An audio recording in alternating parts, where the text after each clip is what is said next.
असम मिजोरम सीमा विवाद भड़का और असम के 6 पुलिस वालों की जान चली गई।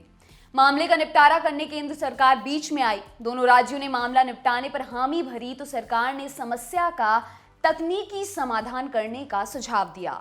मतलब जमीन पर रहकर नापजोक बहुत हो गई, अब आसमान से नापजोक होगी। केंद्र सरकार का सुझाव है कि असम मेघालय बॉर्डर के निर्धारण के लिए सैटेलाइट इमेजिंग का इस्तेमाल किया जाए। आखिर क्या होती है सैटेलाइट इमेजिंग तकनीक, जिसके जरिए विवाद सुलझाने की कोशिश की जाएगी?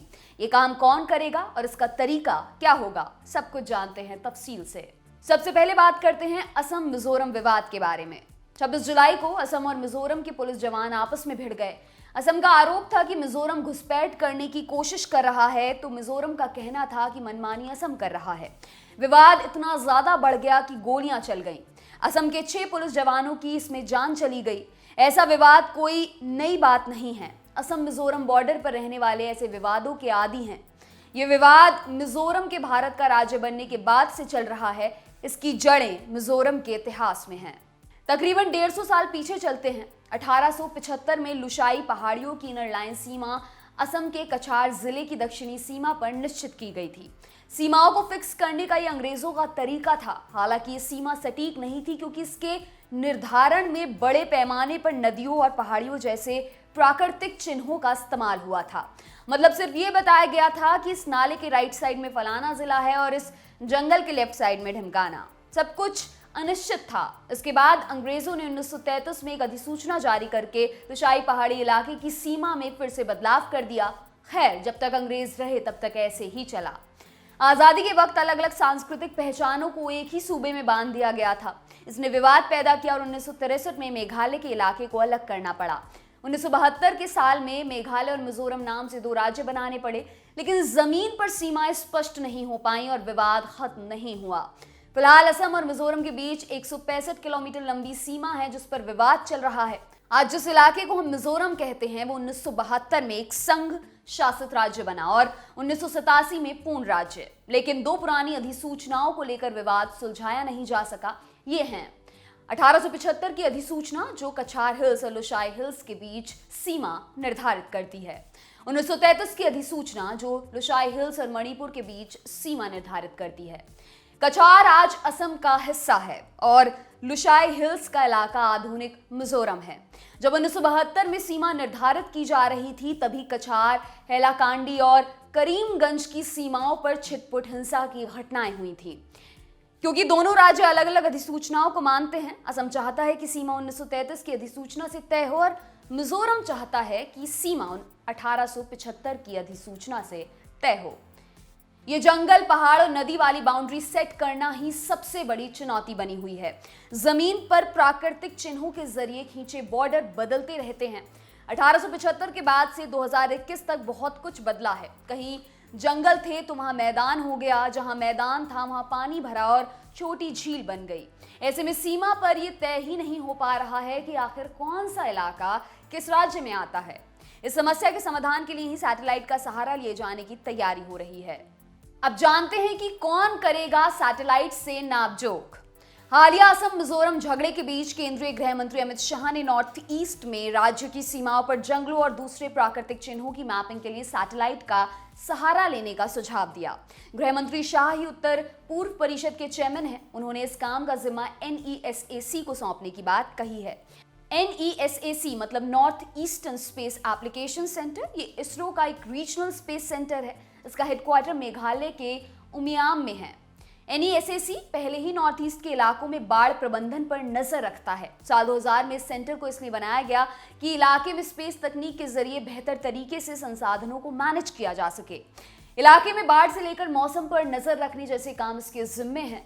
ये सेंटर प्रशासन को बहुमूल्य जानकारी उपलब्ध कराता है। अब ये भी जान लेते हैं कि सैटेलाइट से मैपिंग कैसे होती है। किसी भी इलाके का नक्शा बनाने का पारंपरिक तरीका है कि उस इलाके का ग्राउंड सर्वे कराया जाए और इलाके दर्ज किए जाएं। बाड़ लगा दी जाए और बाड़ पर दर्ज कर दिया जाए कि कौन सा इलाका किस राज्य में पड़ता है। ऐसा करना मैदान पर तो मुमकिन है, लेकिन जहां पहाड़, जंगल और नदियां हों, वहां ये काम बेहद मुश्किल है और कभी कभी नामुमकिन भी। हालांकि अब तकनीक ने काम आसान कर दिया है। सैटेलाइट के जरिए इलाके का एक मैप तैयार किया जा सकता है। सैटेलाइट मतलब इंसान का बनाया गया एक ऐसा डिवाइस जो धरती का चक्कर लगाता है।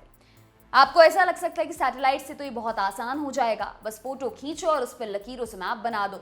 लेकिन असल में इतना आसान भी नहीं है। सैटेलाइट से खींची गई तस्वीरों में उतनी क्लैरिटी नहीं होती, लेकिन सैटेलाइट के जरिए कई लेयर में तस्वीरें ली जा सकती हैं। मिसाल के तौर पर इंफ्रारेड तस्वीरें, इनसे ये तय हो सकता है कि जमीन पर कहाँ पर पहाड़ हैं, जंगल और नदी हैं।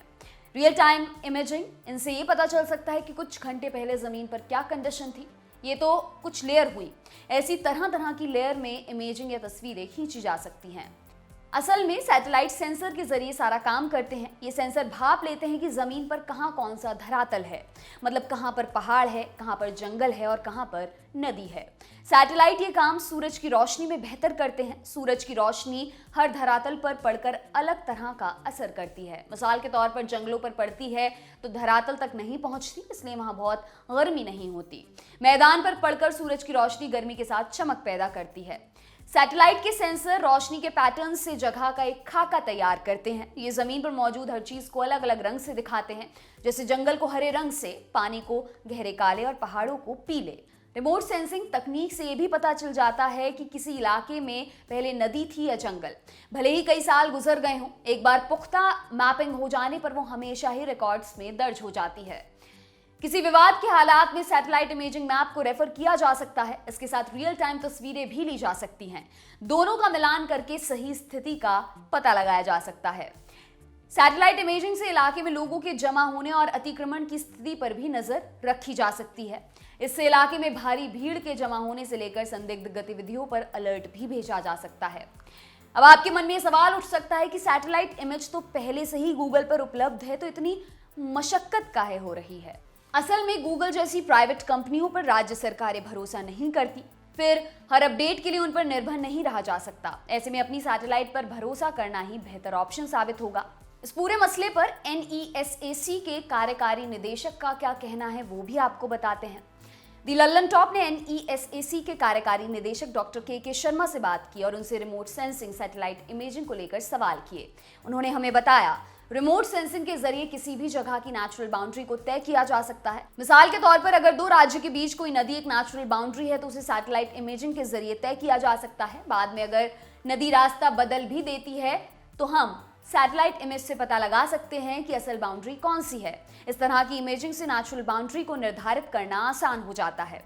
अब सब कुछ निर्भर इस बात पर करता है कि जो मैप सैटेलाइट इमेजिंग के जरिए बनाया जाएगा वो असम और मिजोरम को मंजूर होगा या फिर नहीं। अगर तकनीक बरसों से चले आ रहे विवाद का हल बन जाती है तो ये कमाल पूरे पूर्वोत्तर भारत के तमाम जमीनी विवादों को हल कर सकता है।